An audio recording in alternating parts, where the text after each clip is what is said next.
for 16 years. I've worked custody, patrol with the patrol. I've worked the cops team, which is a specialized unit within the patrol station. From there, I went to background, so I was background investigator for a little bit, and now I'm at the police. So if you want to pull up the first slide, we'll go ahead and start. So we are hiring deputy sheriffs, right? It's no secret.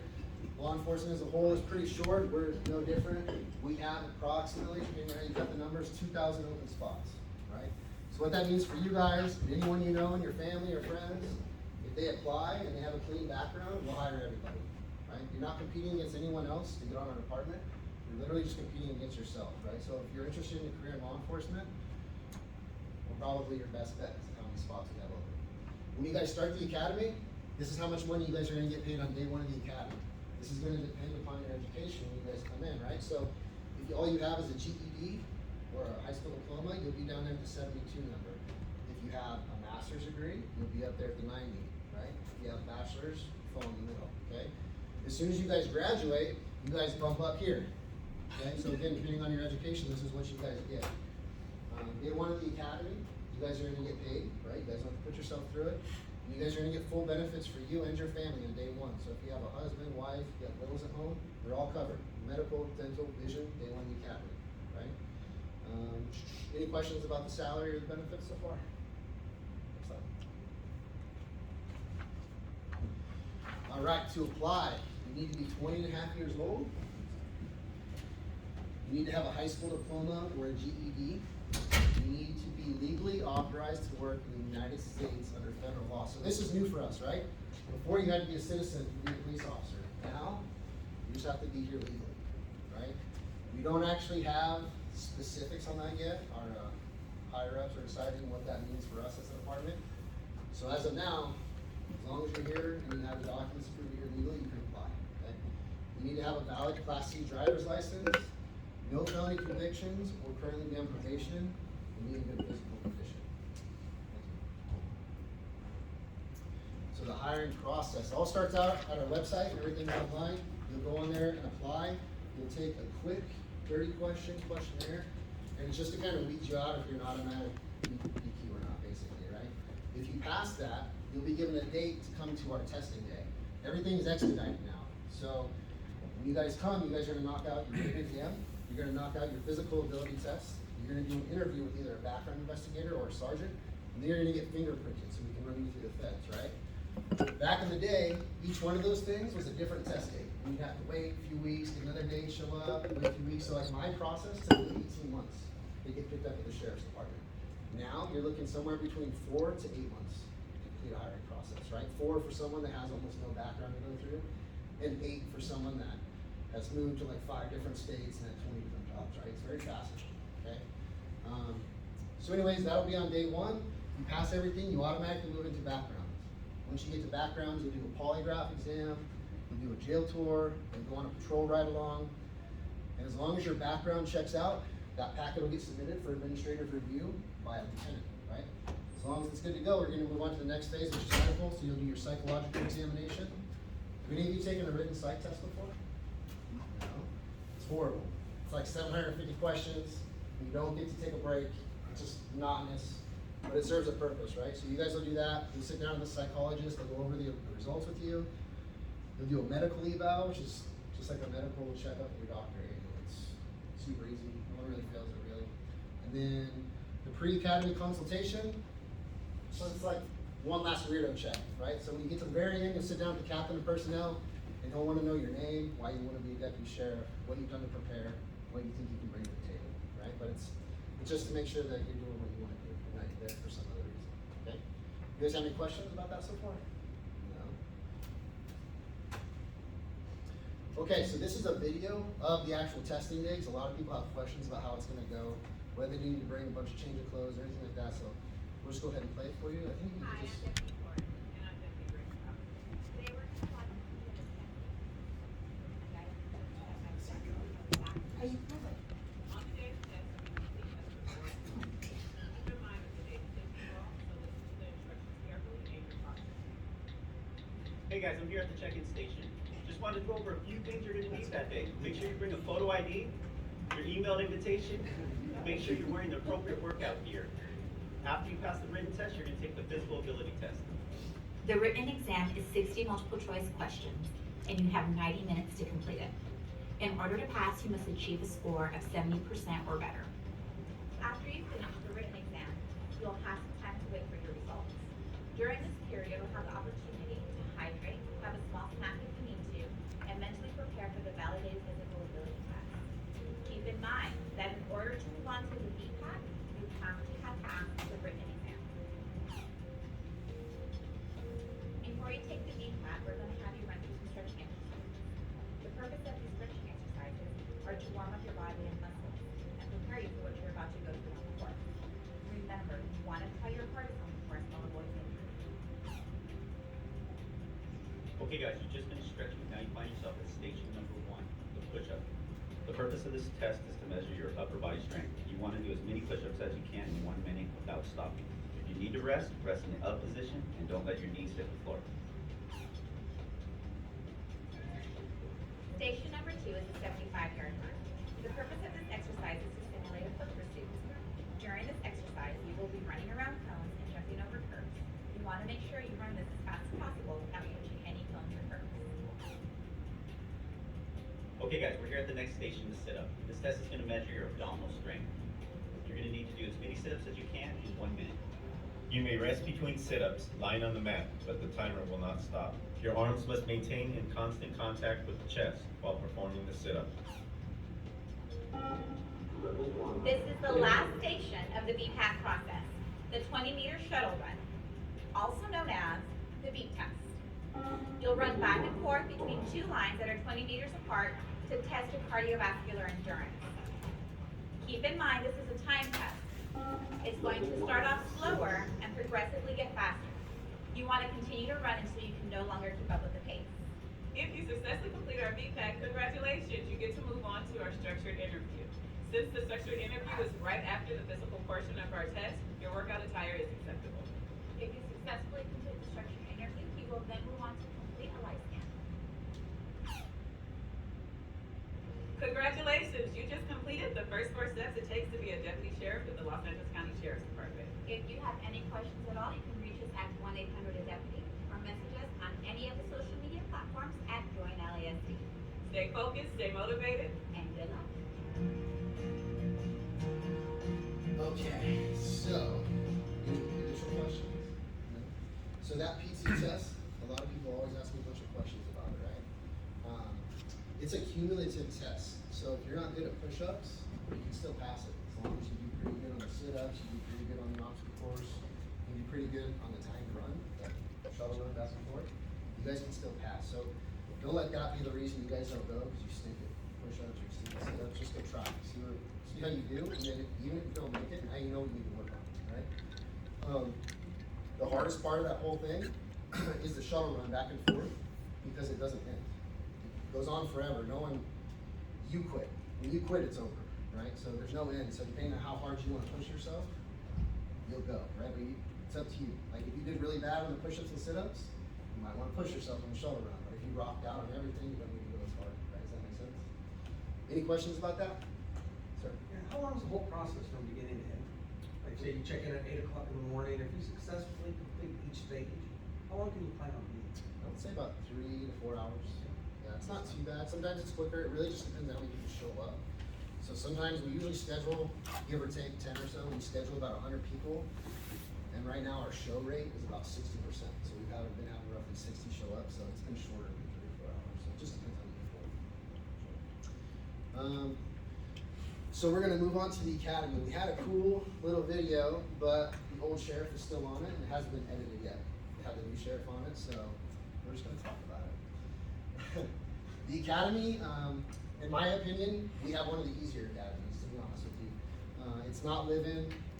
You start usually around 5 in the morning, you'll get off around 3 in the afternoon, or you'll start at 6 in the morning and get off at around 4 in the afternoon. It just depends on if you're the senior class or the junior class. You're not gonna work nights too often. Every now and then you might do like a nighttime, like shoot or tactics training, but for the most part, you're not gonna work nights or weekends. Where's the academy located? We have 2. We have one in Whittier, and we have another one at College of the Canyons up in Santa Clarita. Right? They will place you, depending on where you live, they try to get you as close as they can. But when I was going through, I had one of my partners lived in Lancaster, and he was driving down to Whittier every day. Okay, so just depends on how bad you guys want it, right? It's 22 weeks long. Like I said, you go home every night, so it's really not that bad. You guys are gonna do a lot of shooting, right? You guys are gonna get your gun the first week, and throughout the academy, you guys are gonna shoot over 5,000 rounds to your pistol. And a lot of times, it's draw, shoot one round, reholster. And so you get so used to doing this with your gun, it becomes second nature that you don't have to think about it, right? That's the whole point. So if any of you are kind of on the fence about firearms, if you're going through this whole training or this class and coursework because you want to do something else because you're scared of a gun, I can tell you that our firearms instructors are some of the best in the world. I only say that because in my military background, I'm a former United States Army Ranger, right? I've been to Afghanistan, I've been to Iraq. And the shooting instruction I got on my department was way better than anything I ever got in the military, right? Tactics is a different story, but shooting, if you guys are not comfortable with it, they'll take care of you guys and build you from the ground up.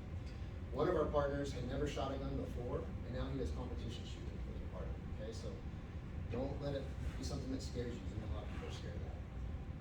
You guys are gonna do a lot of arrest and control techniques. That's huge for us now, right? Because all you guys see on the media is how cops are using force, and it's not proper force. Or you just see us on the side of the road, just hammer fisting someone, right? And nothing's getting accomplished. Someone's just getting beat up and no one's getting taken into custody. So it doesn't look good, it's not effective, right? So we moved away from a lot of striking stuff to a lot of grappling, right? So if you guys don't have grappling background, I tell everybody this, I know not everyone does, I know not all cops do it, but I would get into grappling, right? Almost all of our force instructors are black belts in Brazilian Jiu-Jitsu. A lot of them are Golden Glove boxers, and that's all that they do, right? But getting into law enforcement, I don't care if it's with our department, CDCR, CHP, whoever it is, at one point throughout your 30-year career, you're gonna get in a fight. I promise you, you're gonna get into a fight. I don't care if you're a dude, a girl, it's gonna happen, and you need to be ready, right? So keep that in mind. If this is really what you wanna do, you guys gotta take it seriously. You never know what's gonna happen, okay? So anyways, you're gonna do a lot of that. The next part you're gonna do, which I thought was the most fun, is EVOC. You got to drive someone else's car super fast, super hard. You crash it, and at the end of the day, you just give them the keys back to go home, right? So you learn how to drive really, really good. It's a lot of fun. I don't know. Do you have anything on the academy that you really like? No? I thought it was fun. I don't know. I thought it was a good time. Anyways, you guys have any questions about the academy? The learning domains. Yeah, there's a huge academic part. You guys are ahead of the curve though, because you guys are taking this coursework, right? I'm sure all the classes you guys are taking will help. I know when I went through, I hadn't been through college yet, right? So I was just that grunt from the military. And so my college partners helped me out getting through the learning domains, because they already knew it. So when we get our study groups and everything, they help us to make sure we're squared away. So if you guys get into it, that's gonna be you. Coaching a lot of military guys have no idea what's happening, right? All right, moving on. How long is that academy? 22 weeks. So just add to for the learning domain, those are required classes that you have to take and pass in the state of California. So it's not just classes that we're giving you, you have to, that is what gives you your certification at the end. All of this is what certifies you at the end. Any more questions about the academy? Sir. So it was the first day that you take the test, so what are those questions mainly consist of? Are they like law enforcement kind of questions? On the written exams? Yeah, and what kind of questions? Yeah, it's a broad spectrum. Most of it is gonna be writing questions, like comprehension, spelling, sentence structure, things like that. There's a little bit of math, but it's not anything past your basic, like multiplication or addition. That whole test is written at the 10th grade level, so it's super easy. I hate talking about my department like this, but man, our written exam is one of the easiest ones, because I've taken a lot of them. I've taken the appellate B, and I've taken a few other different ones. Ours is the easiest. And our academy, just from the military perspective, is extremely easy, right? So it shouldn't be anything that scares you guys away. Any other questions? On the polygraph test, like, what do they ask you for that? Want me to divulge the secrets? Well, I just want to like idea. So the way that the polygraph, you know what? We're about to get into backgrounds, so I'll cover it in background. If I forget, just remind me, okay? Any other questions besides background stuff right now? When you started the testing, it's all multiple choice still, right? It is. It's all on a computer, multiple choice. You don't have to write anything. So, I apologize for my pardons. What if you have a felony? can't apply if you have a felony conviction, right? Is it a conviction or just a charge? Conviction. Yeah, with convictions, unfortunately, right now, they're not allowing it. Like I said, we're so short, I wouldn't be surprised. I mean, you already don't have to be a citizen anymore, so maybe we'll change it. What are some automatic disqualifiers, like, aside from felonies? Felony, if you're on probation or parole, right? As far as automatic stuff, really it's just felonies. A lot of other stuff is gonna depend on time that it happened and how often it happened, right?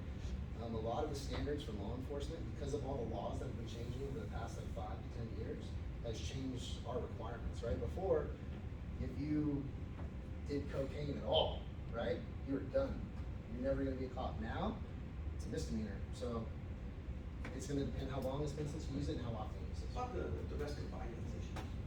It's gonna depend on a conviction if it was a felony, right? So you also can't have a restraining order, right? If you guys have a restraining order issued against you in the state of California, typically, I haven't seen it otherwise, you guys can't carry a firearm, right? So if you can't carry a firearm, you guys can't be a police officer in the state of California.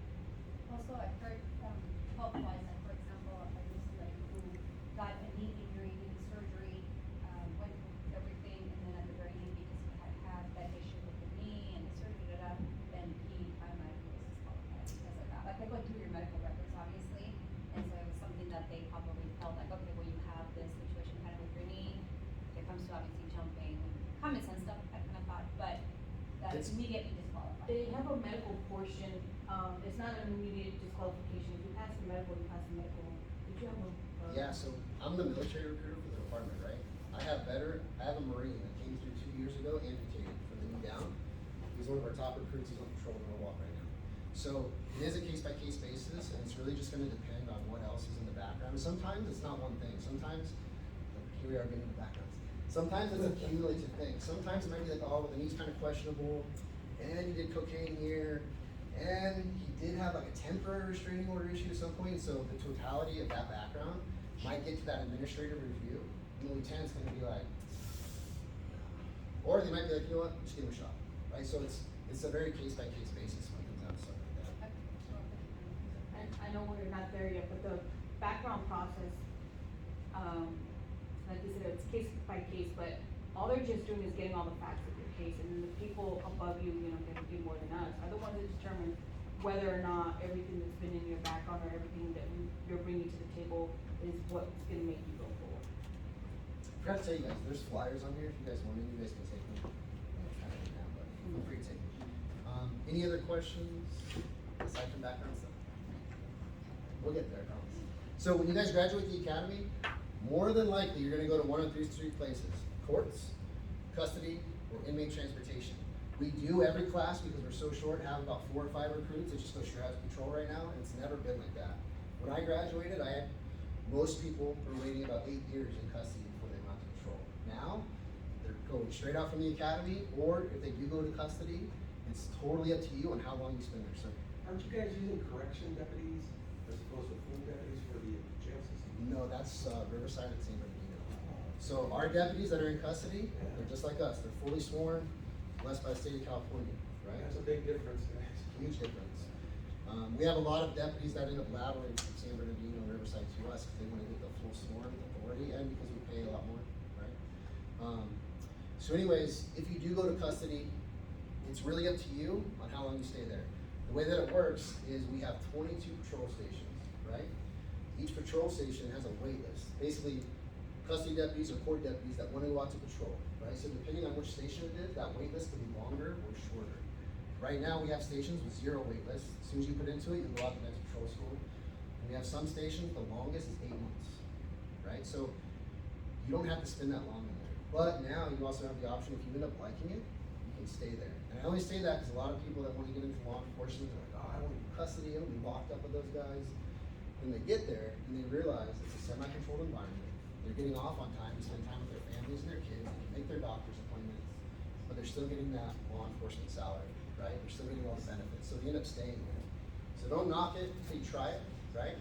And also, this is a huge learning environment for you guys. If you guys didn't grow up on the streets and you're not familiar with how things are done out there, this is where you guys learn. You'll learn how people are carjacking people, how they're hot wiring cars, how they're moving their drugs, how they're moving people, which is involved in human trafficking, or I don't want to get into that, but you'll learn a lot there, right? You'll also learn a lot about gang culture. You'll be able to ID people on like what gang they're in, what rank they are in the gang before you can talk to them. So when you get out to patrol, you see someone with a tax, you'll know who you're talking to for the most part before you even say a word to them. Whereas if you go to a regular police department, you don't get that exposure. You gotta learn on the fly with your TO.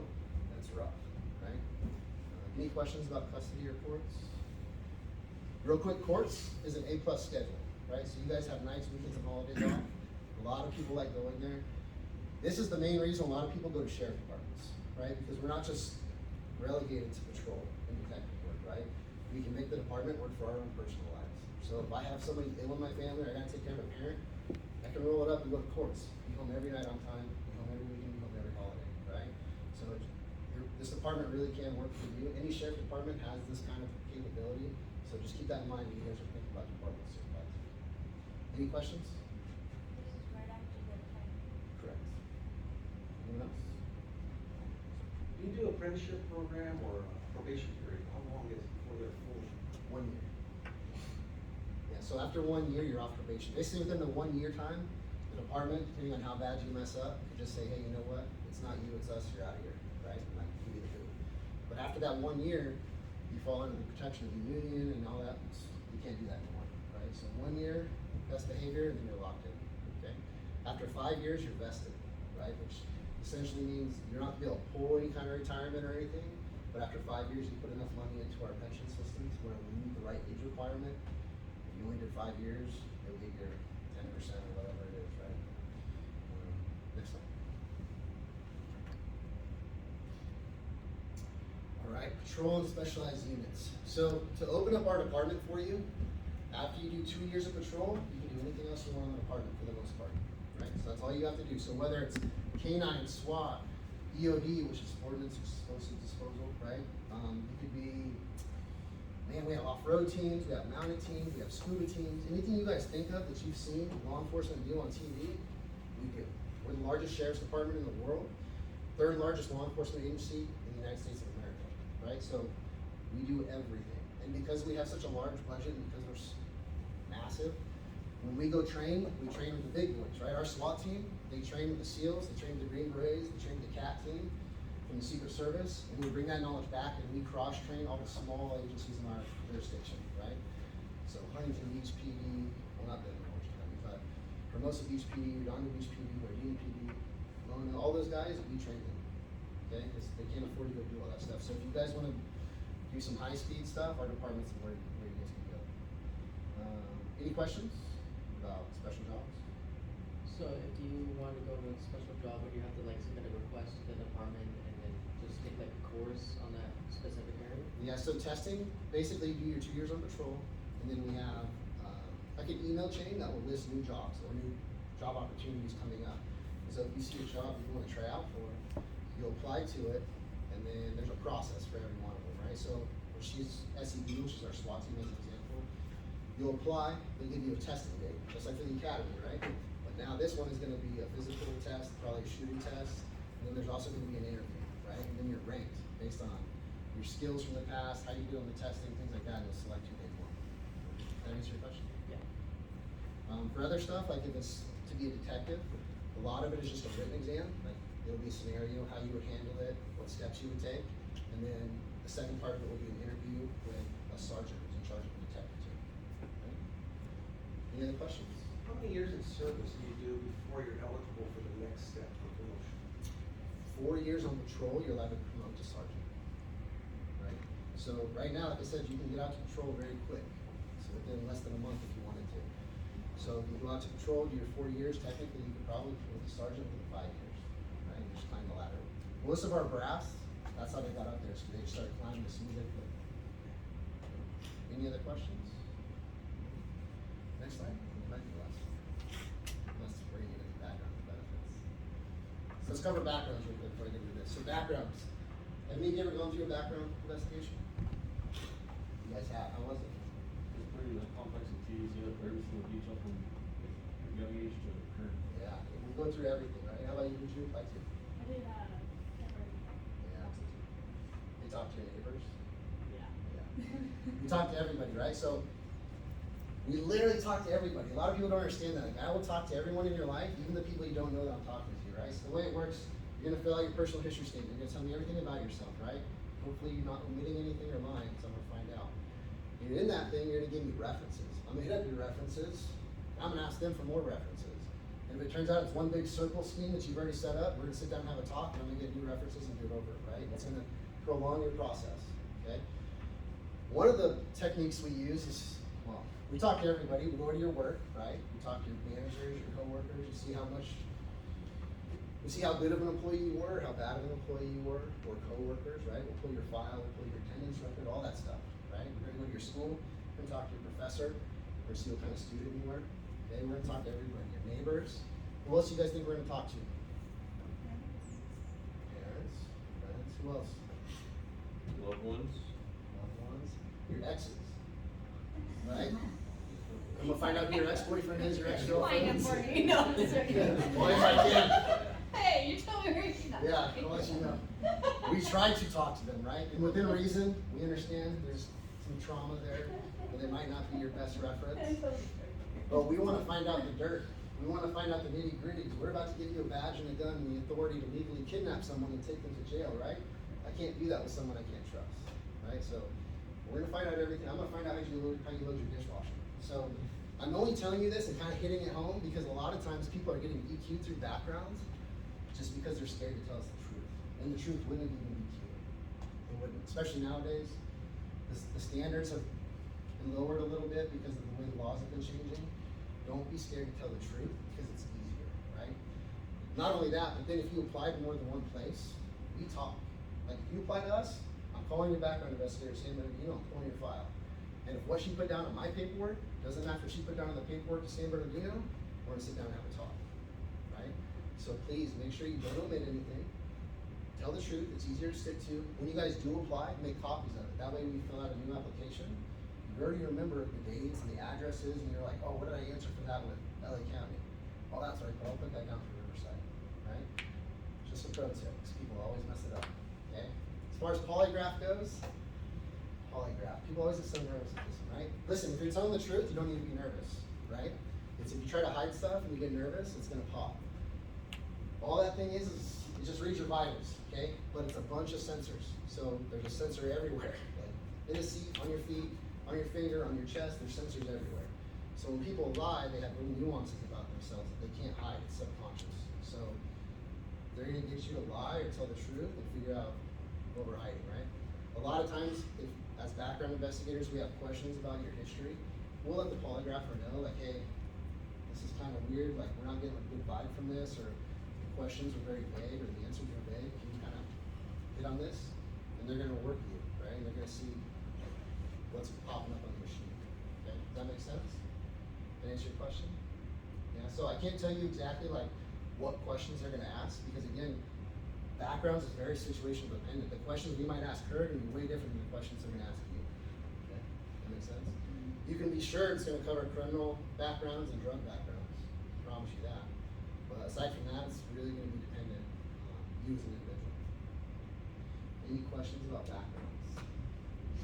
Just curious, you mentioned before if like you smoke cocaine or something, but what if an officer just smoked pot at the end of his day of work? Just curious. Well, if he needs drug tests, he's getting fired. Okay. Right, yeah, we're not allowed to use drugs, right? Even marijuana, just so you guys know, if any of you guys are into Mary Jane as a police officer, you can't do it, right? It's still federally illegal and we have to obey the federal laws, right? So if that's your jam, you guys can't do it as a police officer anymore. What about prescription drugs? Not prescription marijuana, but you can, like if a doctor prescribes you like painkillers, you got surgery or you got injured, it's perfectly fine, like. What about things like, towel? It's gonna depend on how much it's gonna inhibit your work. And that's something you're gonna go through medical and they're gonna talk to you about why you take it, how often you take it, and what you take it for, right? But typically that's not gonna go well, just because if all of a sudden you can act a shooter call at school right now and I'm all amped up on meth, or a legal version of it, might not go well, right? If I get into a shooting. Does that make sense? Is there like a time frame we have to wait before you're like for example, with Costa Mesa PD, if you done like marijuana, you have to wait like a year, even not use before you can start. Is that like the same was applied to you guys? just, if you have anything that's questionable in your background, a generic answer, interview here. Sometimes, depending on how much you did it and how long you did it for, man, I'd sit down with college kids when I was a background investigator, like, hey dude, did you ever smoke weed? They'd be like, yeah, yes sir, I did. Like, how often? They'd be like, at least once a day. I'm like, once a day? For like all of college? They'd be like, yeah. I'm like, that's 365 times 4.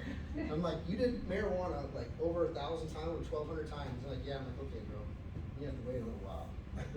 You know what I mean? If it was just like experimental use, you know, a few years ago you did it 5 or 6 times, cool. But if you're like the 1,000 use category, you might want to wait a little bit. I wanna piggyback on something we were talking about, honesty, don't lie, these background exams, evaluations. When you're in class, you're all students now. Everything you do, right, we run through plagiarism checkers.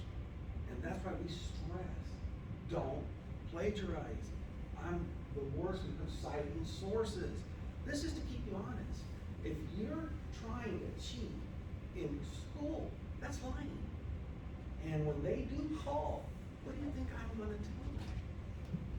You can't be trusted, you lie. So don't think that just because, oh, it's just a test or a quiz, and I'm just gonna borrow some work, because midterms are coming up, right? I'm just gonna borrow this work and claim it as my own. That's lying.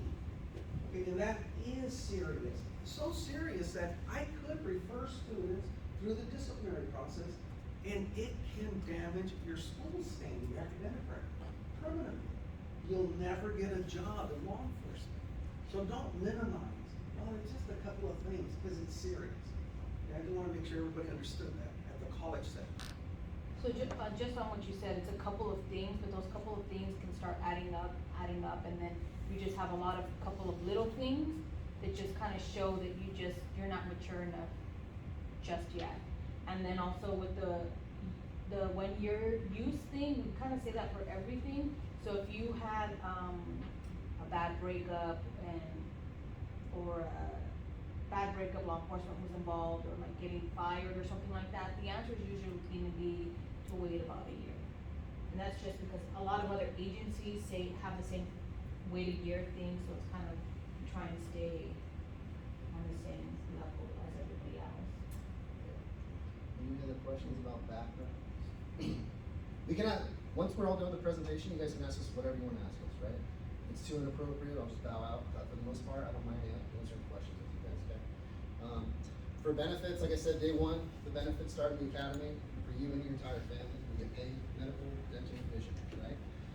The paid academy, so you don't have to put yourself through it. I know some agencies make you pay to go to the academy.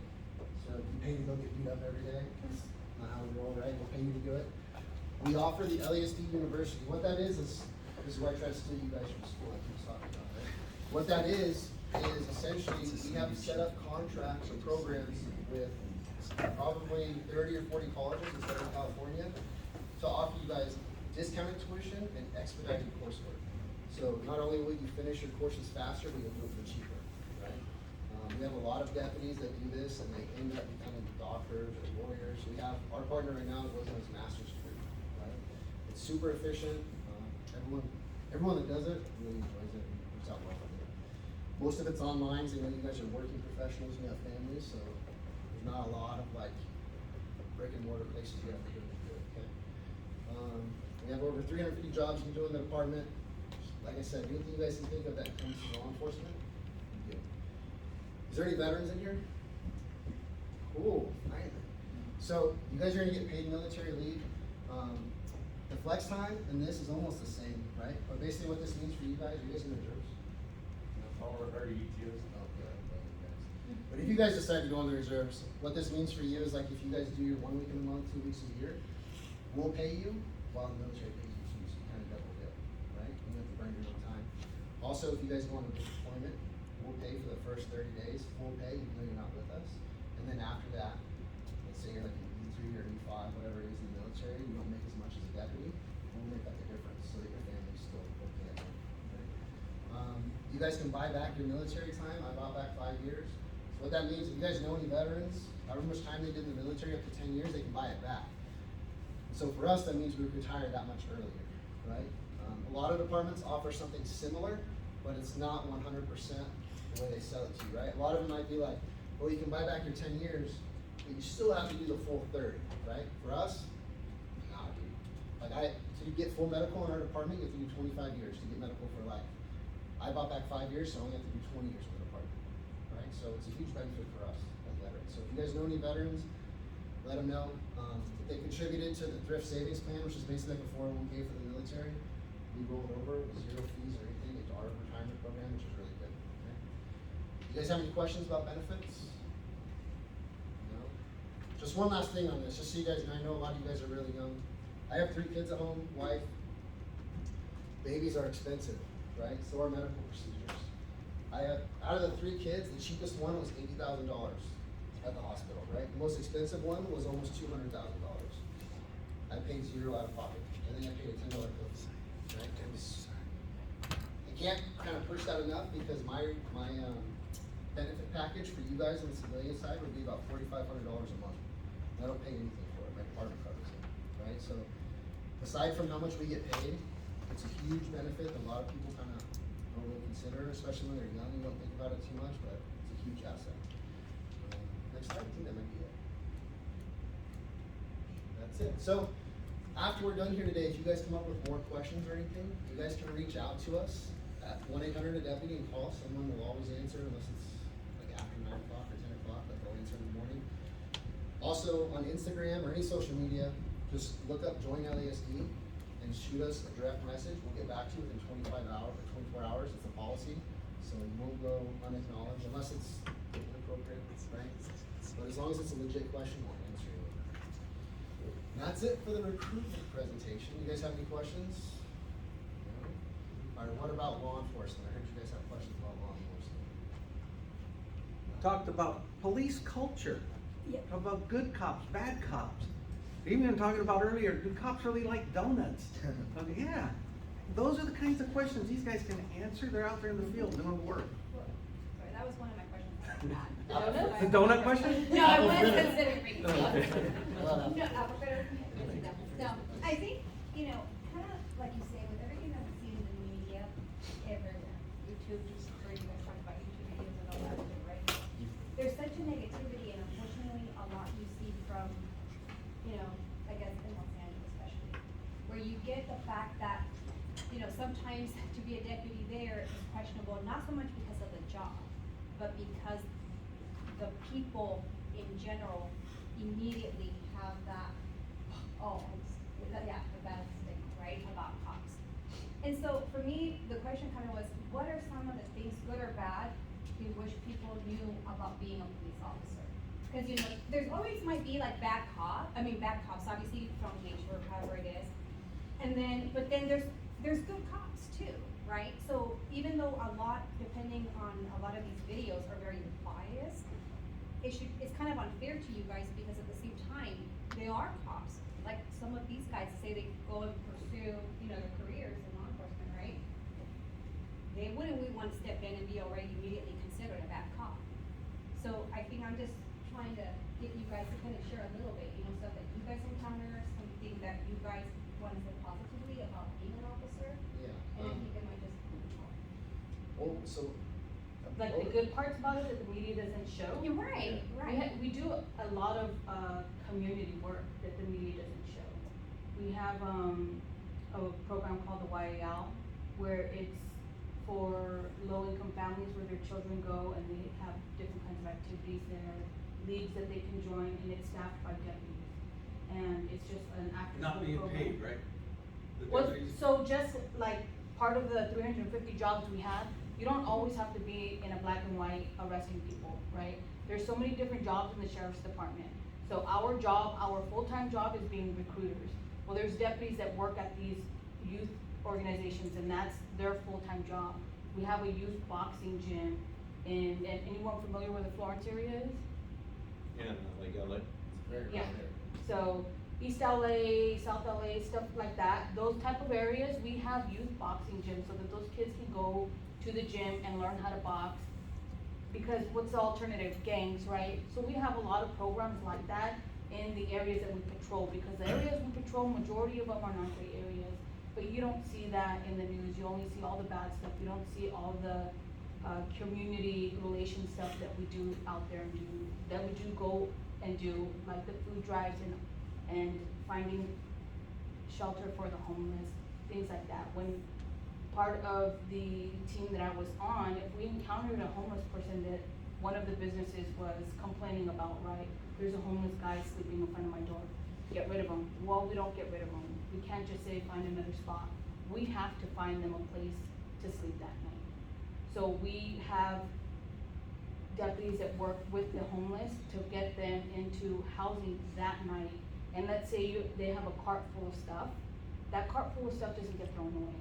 That's their belongings and it gets put away and secured. And it's up to that person to continue to take the step to get themselves off the street. But we do offer the programs and the steps to ensure that they do get off the street, and those things are not shown. Even with the mentally ill, we have, it's like we get a call for like a 5150 or someone who's going crazy, right? More often than not, we have a special team called the MET team, the mental evaluation team, and it's a deputy and a psychologist partnered up together. So instead of having two deputies, you have a psychologist and a deputy. And they'll roll out to the scene and evaluate whoever that person is and see what they need. And if we can help them, we'll take them. We try to avoid taking them to jail, right? We try to get them to whatever resources that they need instead of just booking, right? The other thing too, I mean, a lot of times when you guys see stuff on TV, unless you saw the point where the officer's reading the call come in on his screen, getting out of his car, contacting the subject or suspects, and then either arresting him or letting him go, unless you see all of that, try hard not to catch judgment until you know everything, right? Because a lot of times, what you're shown on TV is just the part where we're getting down, and you don't see what led up to it or why we're doing it, right? I'm not saying it's always right, it's not always wrong, right? A lot of times calls come in with just a description of a suspect, right? And I pull people over where I'm like, yo, I got a call about a white Honda Civic with a Hispanic dude wearing a gray shirt, shorts, and black shoes. So, can you step out of the car, bro? They're like, what? But it's a vague description, but it's what I thought as a police officer. And if I was working in your neighborhood and this dude was running around trying to kidnap little girls, wouldn't you want me to at least check, right? That's how I feel, right? It's not that I'm trying to like oppress anyone, I'm just trying to do my job, right? So a lot of times that gets missed on the TV. Another example, I don't know if you guys saw it a few years ago, you guys were pretty young, I wanna say it's about 4 or 5 years now. There's a video of a CHP officer, like, the way it was portrayed, he was assaulting a homeless female on the side of a freeway. You guys never seen that? Kind of, right? So, what they showed was him just beating up this female, and just, her face is just bad, right? And it just keeps going, he doesn't stop, right? The backstory is he gets a call of someone jumping out into the freeway, almost caused, I think she did cause 1 or 2 accidents with people with their families, kids and stuff inside. Luckily, they were okay. But we're talking about the freeway. People are doing anywhere between 65 to 85 miles an hour. People can die real quick, right? So he goes to grab her off the freeway. She's in like the number 3 lane, middle of the freeway. So he risks his own life out in all this moving traffic, playing Frogger, tries to get her out, and she starts fighting him, right? Busts out his taser. Taser doesn't work because it doesn't always work. Especially if they're mentally ill sometimes, they don't feel the pain compliance. And sometimes their nerves might have a disability and it doesn't lock them up the way it's supposed to lock them up, right? So all this officer had left to do to save everyone else on the freeway was go hands-on, right? So now you're dealing with a mentally ill suspect who doesn't feel pain, taser's not working on her, and he's trying to get her under arrest, right? So she's fighting back, scratching on him, like the dude had like stitches all over his face, like all over his face because she was clawing him. He's just trying to subdue her, right? The CHP, and he was justified in everything he did, right? Because he was trying to save people. The CHP, because of what was shown in the media, fired him. He doesn't look bad, right? He lost his job, he has a mortgage to pay, he has kids, he has a wife, lost his job. 3 years later, they offered him his job back and he said no, but they ended up paying him out, I think like $20 million. That's your taxpayer money they paid, right? Because he was wrongfully fired. But everyone in the media was like, look at this police abuse. You know what I mean? Takes out of context. Yeah, so just be careful when you guys see stuff on TV. Don't get me wrong, good cops, if there's a bad cop, dude, I hope, I can't say too much, right? Because I'm gonna be recorded. But if there's a bad cop, I hope he gets everything that's coming to him, dude. Because it makes me look bad, right? Not only that, people hate police officers sometimes so much, they wanna hurt my kids because of what they see on the media. So if there's a bad cop, making that even worse, do whatever he gets, whatever he gets, right? Does that make sense? You guys have any other questions? Got me heated up. Thank you. Yeah. I just felt it was important to ask that, because like you say, you know, you're in class with learning, and then, you know, just in general, well, I talked to somebody basically, and off of that response, I said, who it is, it triggered kind of this question on how, especially in LA, you know, how this is just completely out of control with civilians there in that city. A lot of it's political. A lot of people are just trying to fire up emotions to get votes. Yes, And notice a exactly. lot of it comes around election time. So just be aware of that kind of stuff, right? Thank you. Yeah. Any other questions? For like your guys' lives and like different like TV shows, like when they have like Blue Bloods or like the Chicago PD and things that were SWAT, like all those shows, do they accurately show how you guys like would go out to do like arrests or like situations of those? Like do they accurately show it? I'm not think gonna lie, anything I don't is- watch a lot of TV. I don't think anything's solved in 48 hours though. Yeah. There's a lot of downtime in casework, there's a lot of paperwork. I mean, they're kind of like what he was talking about. When I write a report, I reference case laws in every report. Why did I do, why I use the force I use, whatever it was, I reference the case laws in my report. So that way, when the defense attorney gets it, he already knows that I know what I'm talking about. So if he wants to argue with me on the stand, I'm just gonna cite the case law, he's not gonna have anything to stand on, right? So get good at writing, because it's gonna save your career, right? But yeah, there's a lot of downtime, it's not as exciting. There's usually like 10 seconds of excitement and then like months of just Maybe paperwork. years too, if And you're depend- board, right, yeah. And depending on where you work as well, you can probably get like in a pursuit probably every other day, depending on where you work, but also what's going on. That I don't know what you're trying to say. Well, so I can tell you, like, when I got my first pursuit when I was on training, right? It was 2 gang members, they carjacked a vehicle probably 3 days beforehand, and we didn't know who we were dealing with. My TO and I just saw them across the intersection, but they had their headlights off, and this is at like 1 in the morning. So my TO flashed up a spotlight, and instead of like, oh, my headlights are off, they look like deers in the headlight, like their eyes super wide, and then they ran a red light against the left-hand turn right in front of us. We weren't pulling them over, our lights weren't on, nothing. We were just trying to turn the lights on, and they booked it against a red arrow, right? So we go to initiate a traffic stop. Lights, he takes off even faster, blows through a stop sign, right? Like, okay, well, we're going after him, right? So we put it out on the radio, lights, sirens, you get the helicopter up, dude starts throwing guns out the windows, right? He ends up crashing into a telephone pole, and they spread everywhere. All 4 passengers take off, right? We caught the 2 gang members. But that little thing was super exciting, just like the TV, right? Your adrenaline's going, super cool, you caught bad guys. Man, I was in court for that thing for like 8 months. It was horrible, right? So, it's not all what you see on TV. I just want to ask you, how was it for you patrolling as a woman? Because I do hear like women and men is kind of different. Do you think it was different, or you think it was the same? I mean, they didn't treat me any differently, I can tell you that much.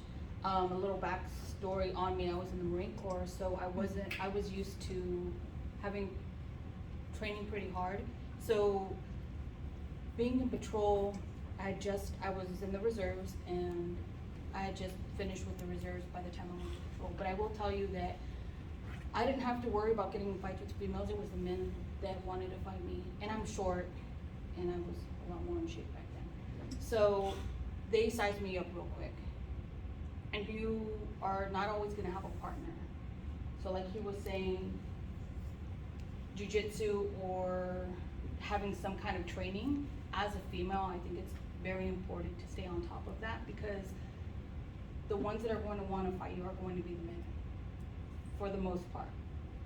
And you're going to have to hold your own, because you don't know when anybody's going to be there when you're alone. So there's that. But as far as being treated differently, I don't think I was treated any differently. I mean, I was more selective on where I used the restroom. Yeah. Because you have all this gear on, and it's not as easy as they have it. So when you're going to the restroom and then you have a call come out that you have to go to now, you know, so that part is, hey, I'm being honest here, right? So I'm more selective, like. That brings back so many memories. Yeah, so other than that, I would say that it was pretty like, Just real quick, we were out on the yard, because this always pops up. And I'm on the yard and we had a major fight going on. So the call comes on, right? Everybody down, we need a response, they directed us where we were going. And I'm looking for my sergeant, right? I'm coming out, where the hell is my sergeant? And he was indisposed. But over the radio comes this squeal, I'll be right in. He had zipped himself up and caught something sensitive in the zipper. He was wobbly. It was hilarious. Every time we tell stories about having to respond, and we're not in the perfect situation. I think then Tony Silva, I can still remember his name. God, that's fun. Yeah, thank you for sharing. yeah, I think being in the military prepared me for a lot of what I had to deal with in patrol, not being clean, I guess you can say, because you'll be out there. Your shift is only 10 hours, and you're there 16 hours, going on 18 hours or whatever because of, you know, whatever happened. So as a female, for what we have to do with that part sucks. Have to holding your own sucks a little bit more just because you're so much, we're not as strong as men, right? So you have to work that much harder. And just as long as you are doing the work that is required of you, you're not gonna have any problems. If you don't come with excuses, you're not gonna have any problems. I can tell you, when I would look at my in-service every day, as long as we had 1 or 2 female deputies, it made my life so much easier. Because I've been in fights before because I have to search out some gangster's girl who's with him, and I don't have a female deputy. And he's pissed, right? Because I have to search out his girlfriend. And we have a certain way we do it to where like I'm not touching him inappropriately, but I have to search for weapons, right? And if I have a female deputy there, it just alleviates all of that. Right? I don't have to worry about that. I don't have to worry about some dude trying to fight me in the middle of Florence and South Central LA. I just have a female deputy take care of it. Also, depending on who you're talking to, this is why diversity is good, right? Because depending on who you're talking to, they won't talk to me because I'm the bad guy. I'm the white cop everyone hates, right? I'm the devil, right?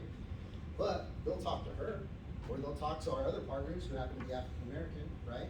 So we kind of play on each other's strengths and weaknesses. A lot of gangsters or tough guys, they just want to fight me. They see some guy that's in shape, tell them what to do.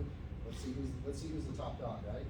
But if I bring one of my female deputies in, and maybe they use the gift of gab, some verbal judo on them, maybe they like flutter their eyes a little bit, right? But they see this dude's weakness is if they flirt with him a little bit, but now he's gonna start working for us. He's gonna start like, we're gonna search him out. Maybe he'll get in the car, maybe he'll get handcuffs, and we just avoided force. No one got hurt. Bad guy, cops, no one got hurt. Everybody went home at the end of the night just fine, just because our partners have different strengths and weaknesses. Okay, so even if you're not a dude or you're not white, whatever it is, it doesn't matter, right? You guys all have strengths and weaknesses you guys bring to the table. That's why you have to know how to talk to people. And you learn that from being in custody most of the time, because of all the people you have to talk to there.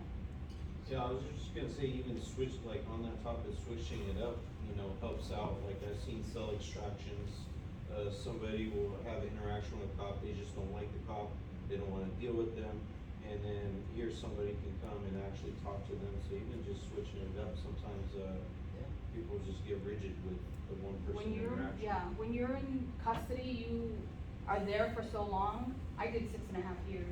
So you start to see the same inmates coming and going, or they're there fighting a case, so they're there for a very long time, and you build some type of rapport with them.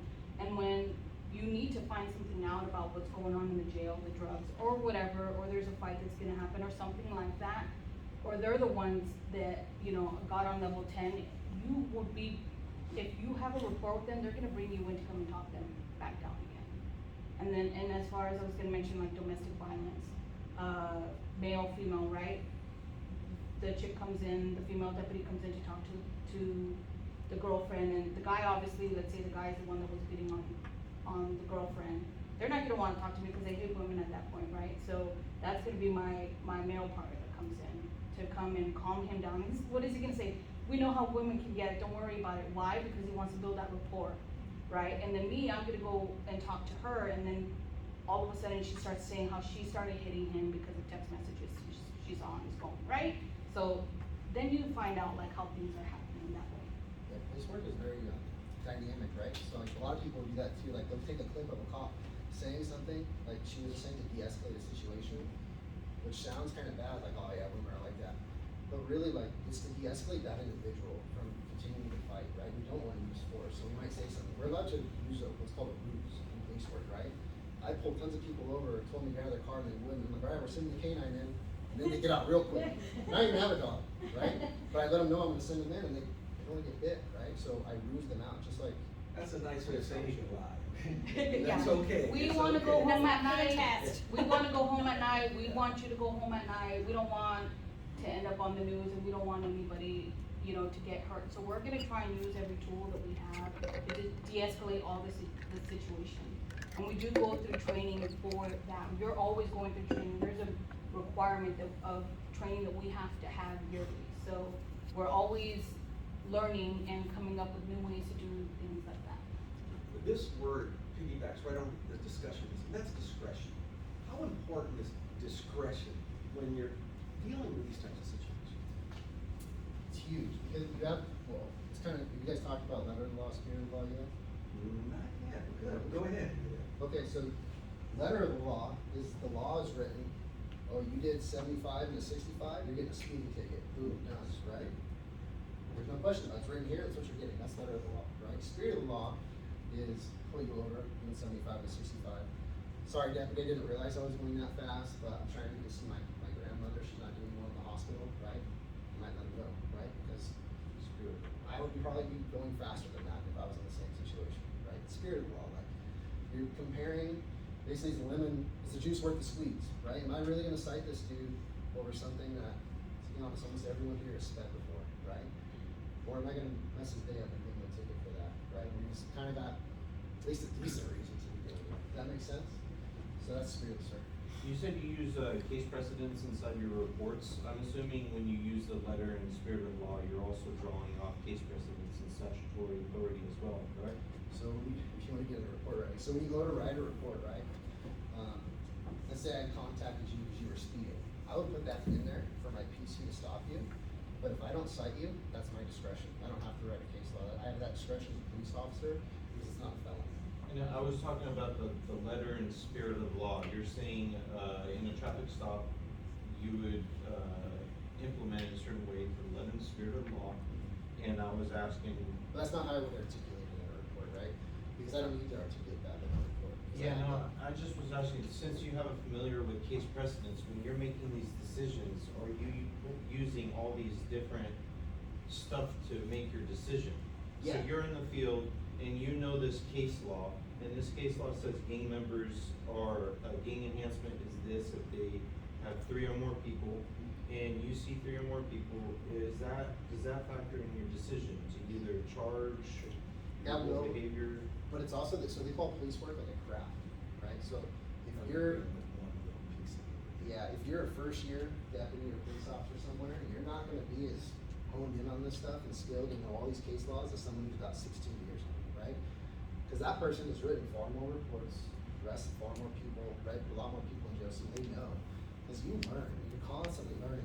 Case law's constantly changing, but you're also making mistakes, dude. I've made mistakes, I made lots of mistakes. I was talking to the professor about big mistakes, right? But I didn't lie. I owned up to everything about it, right? And so it was just, hey, don't do that again, right? Learn your lesson. And so that's part of police work like that. Like if I either didn't know a certain case law, when I go to trial, I'm gonna get jammed up by the defense attorney, right? And then from that point forward, I promise you, how embarrassing it is to state, you're not gonna forget it, right? And that, remember to put that in every report after that.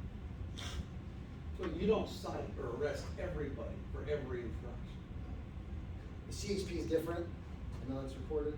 Yeah, no, I'm with you. CHP is different. Just fine. So my dad's a retired chippy, my sister's a CHP officer. No, what I, okay, what you were speaking about with the speeding aspect of it, okay? I've heard like when, if say you get a speeding ticket, and then they give you an option, right? I think you have an option to go maybe to court. And then they always say like, well, maybe if you do go, the officer has to be there because he's gonna, obviously it's a, he said, she said maybe, about you're disputing this ticket, and that the officer needs to be there. So I wanted to know, like the accuracy of that, the accuracy of a speedometer, you know, and then also, if a person, like say for example, did have any speeding tickets in the past, right? But then they get pulled over, like you said, with this spirit of the law, possibly that officer could consider, oh, it's a warning, right? You're asking for a friend? Mm. So it's, yeah, I they, just wanna go a little bit details of kind of like the whole scenario when something like that happens. yeah, they have the ability to let you go on almost any traffic stop, right? The only thing we can't let you go on is felonies. We can't do it, right? And certain misdemeanors, we can't do it, right? We're just not allowed to, we're in trouble. But infractions, we can, right? So if it's just like a speed thing, he could let you go, but if he doesn't have to, right? Depending on what's going on, like with the whole traffic stop and whatever that officer has his issues with, right? When you get to court, the first time you guys go to court is gonna be an arraignment day. The officer won't be there on that day, you're just gonna be there, and you're gonna tell the judge you either plead guilty, not guilty, or no contest, right? So, guilty and no contest are almost the same thing, except one's a guilty plea, one is just plead fifth, basically, right? And they'll usually offer you traffic school, so if it was a moving violation, you would do traffic school and take that point off your record, okay? But if you say, I'm not guilty, well, from there, you're gonna get a court date, and then that police officer, or deputy's gonna get a subpoena, he's gonna show up on the same day, right? If he doesn't show up, you win, but if he gets subpoenaed, most likely he's gonna go, at least for our department, if you don't show up to a subpoena, you're gonna get in trouble unless you have a real reason for not showing up, right? And then when you go there, you can bring everything you wanna bring, but just keep in mind that if he stops you for well, I can't speak for all departments. For us, we have deputies that are traffic deputies. That's all they do, right? I've never been a traffic deputy, so I'll be recorded, I'm in trouble. I've never, I'll delete that That's one. the recording. I've never written a ticket just to write a ticket. It's usually been, hey, I stopped you for this moving violation because I wanted to see who was in the car, if there was drugs or guns in the car, or maybe the car was on a similar car, description was on a crime bulletin in the